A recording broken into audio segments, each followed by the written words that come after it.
Alors, Bezrat Hashem, aujourd'hui, je voudrais qu'on explique une partie de la Tfila, grâce au Nefesh HaChaim. Une partie de la Tfila qu'on dit une fois par jour, c'est le soir, à la Tfila d'Arvit.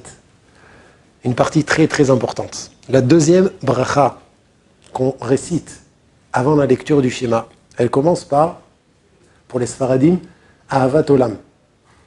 Ah, quelle bracha merveilleuse. Ahavat Olam Beit Israël Amecha Ahavta. C'est d'un amour éternel que tu aimes Hachem, la maison d'Israël. C'est-à-dire celui qui est né juif. Celui qui est né juif. Il est juif, il fait partie de Beit Israël. Amecha, ton peuple. Ahavta, tu as aimé.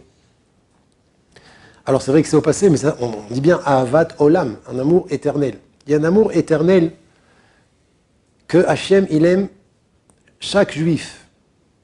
La suite de la bracha, Torah ou mitzvot, chukim ou mishpatim ou tanun imadota. Alors la question elle est, ma kesher. Tu aimes chaque juif d'un amour éternel. Ahavat olam Israël, Beit Israël amecha ahavta, virgule. Torah ou mitzvot, l'étude de la Torah, l'accomplissement des mitzvot, chukim ou mishpatim, des lois et des préceptes, otanun imadota, tu nous as enseigné. C'est quoi le lien là? Ah, les farcis ils expliquent qu'il faut rajouter un mot. Un mot il faut rajouter en hébreu, enfin dans la tête quand il faut y penser, il ne faut pas le redire. Dans le sidour, c'est pas marqué. Hein. Je vous dévoile le secret. Amecha avat olam bet Israël amecha ahavta. D'un amour éternel, tu aimes chaque juif. La reine, par conséquent, Torah ou mitzvot, chukim ou mishpatim ou tanun imadota. Ah, parce que tu nous aimes, tu nous as enseigné la Torah, tu nous as enseigné à faire les mitzvot, les lois et les préceptes, otanun imadota, tu nous as enseigné. Ça veut dire, en vérité, quand on s'assoit à étudier la Torah, quand on fait une mitzvah, il faut voir un dévoilement de l'amour infini qu'Akadosh Baruch Hu a envers nous, vis-à-vis de nous. C'est Ahavat Olam. Maintenant, quand on parle de Ahavat Olam, c'est pas seulement dans le temps, un amour éternel. C'est aussi l'intensité de l'amour, je vais vous dire dans quelques secondes. Avec quelle intensité Akadosh Baruch Hu aime chacun d'entre nous, de manière particulière. Keben Yachid. Comme un fils unique, vraiment. Chaque juif a le devoir de savoir et de croire et de ressentir, d'essayer de la chiv et la lève combien Hachem il m'aime. C'est un chiyuv. Et chas v'shalom l'inverse, une avéra très grave, de croire qu'Hachem me déteste. Hachem il m'aime, de quelle manière il m'aime? Alors je vous le dis tout de suite, le Messilat Yesharim, il ramène un midrash dans le 19e Pérec,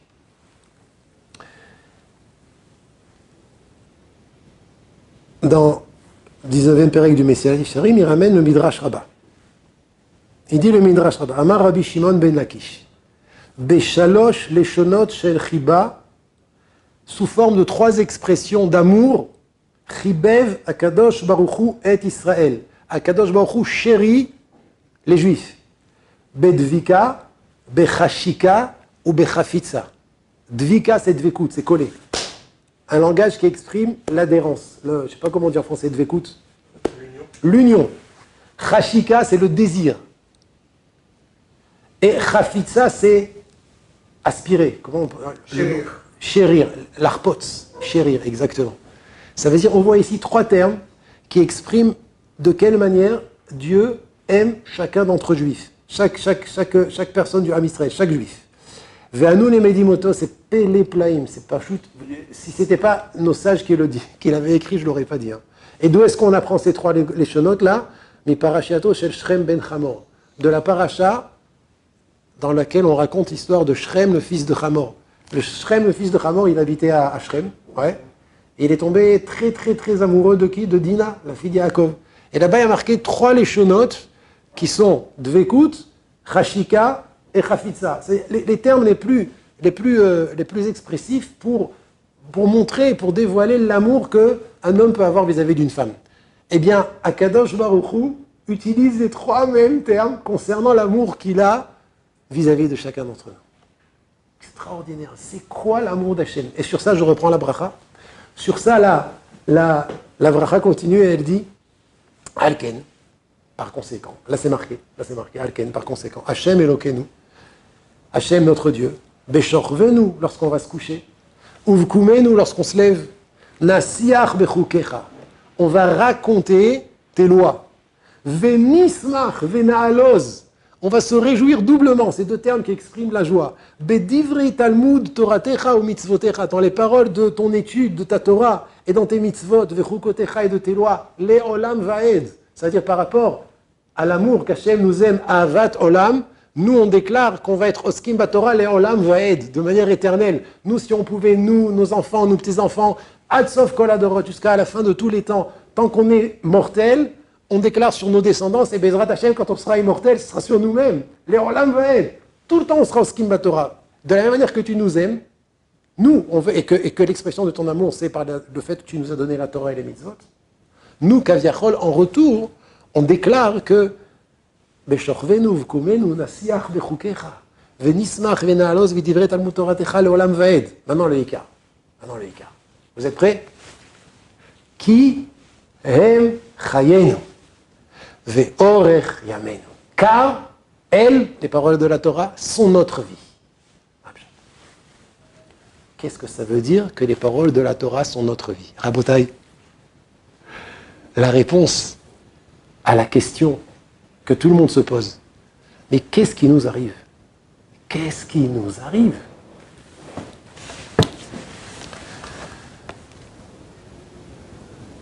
Comment réagir? Alors, le Nefesh HaChaim, il nous dit la réponse. À la fin du 22e Pérek, sauf on arrive à la fin du 22e Pérek, il ramène un Midrash, Tanchuma. Midrash Tanchuma dans Parashat Beshalach, Siman, Chaf Ei, 25. Il y a marqué là-bas une référence. Le premier qui a fait la guerre avec Israël, vous vous rappelez qui c'est? Amalek. Le premier qui a fait la guerre avec Israël, c'est Amalek, le premier peuple. Et Chazal nous dévoile que lorsqu'on est sorti d'Égypte, normalement, pardon, vas-y, dis. Voilà, lorsqu'on est sorti d'Égypte, comme il dit Aviel, on était craint par toutes les nations du monde, mais vraiment une peur terrible.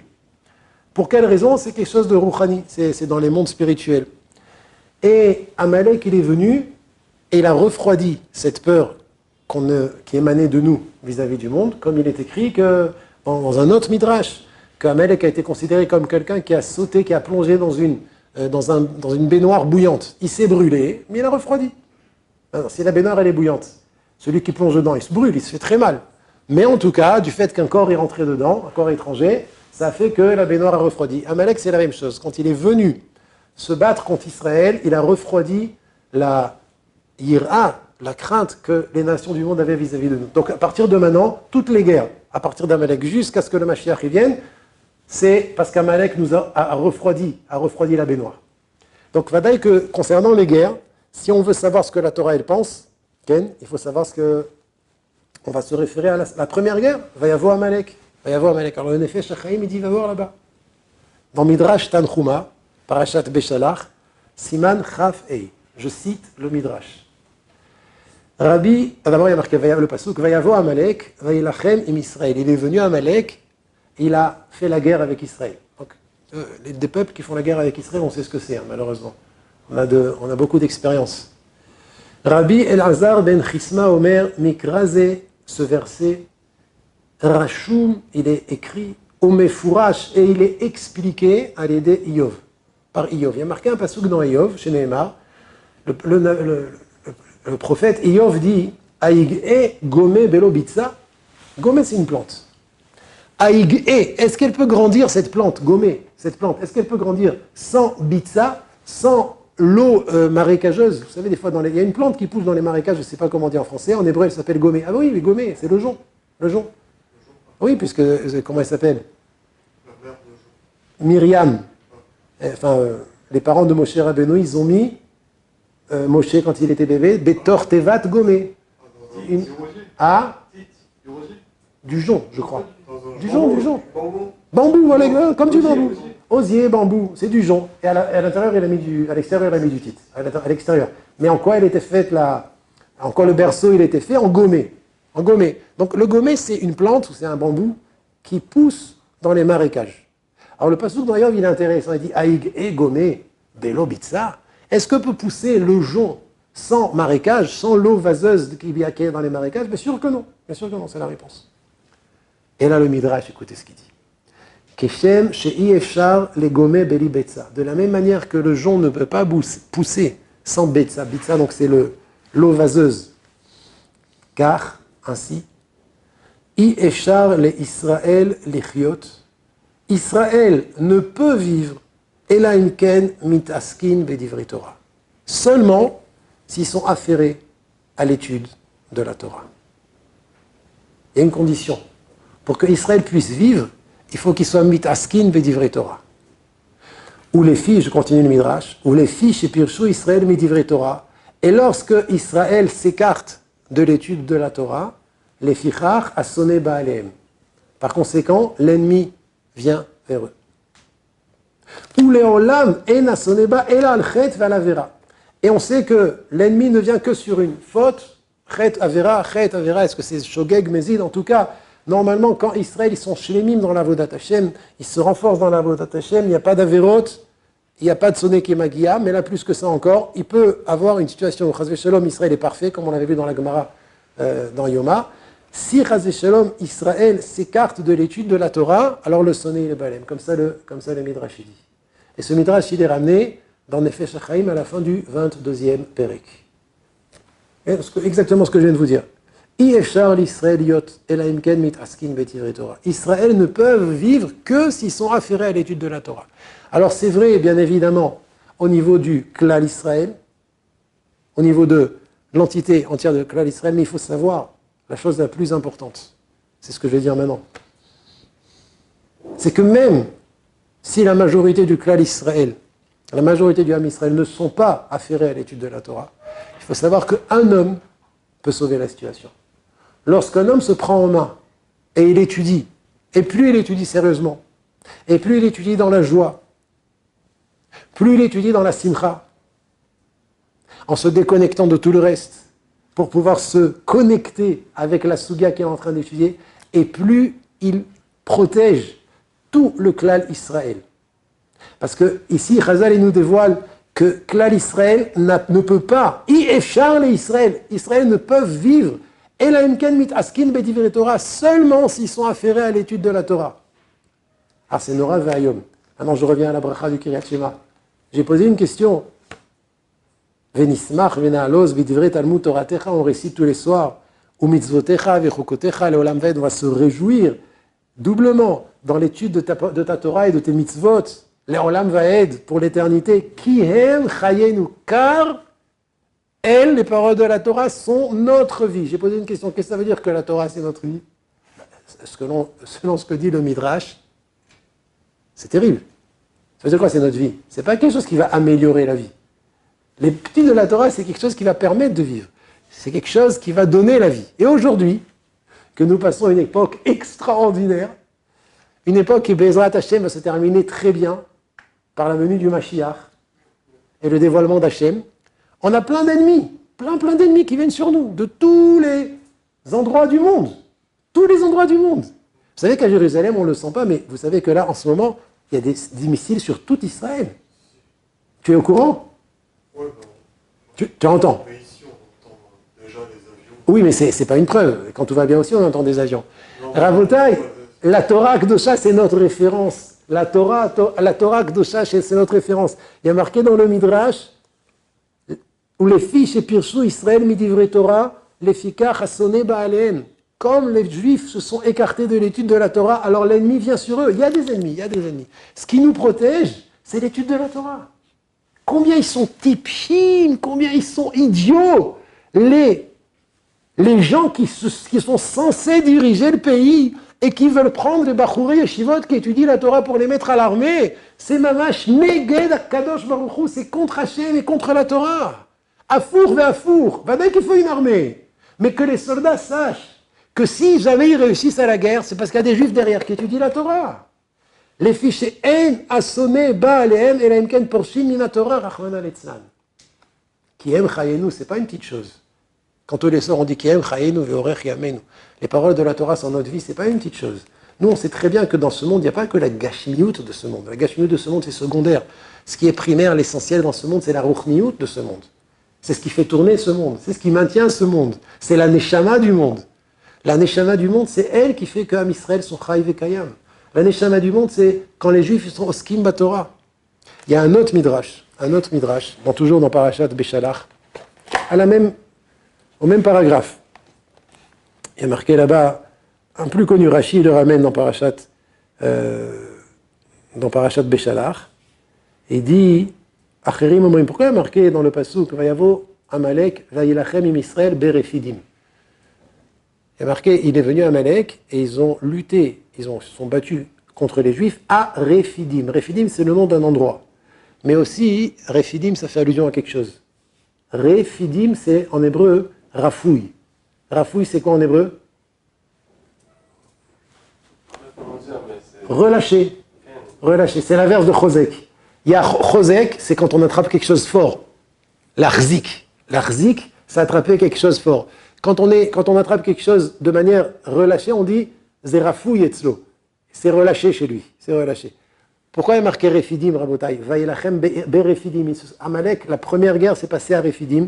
Il dit le Midrash, Acherim, Omrim, Ein Refidim, et là chez Rafou Yedehem Minatora.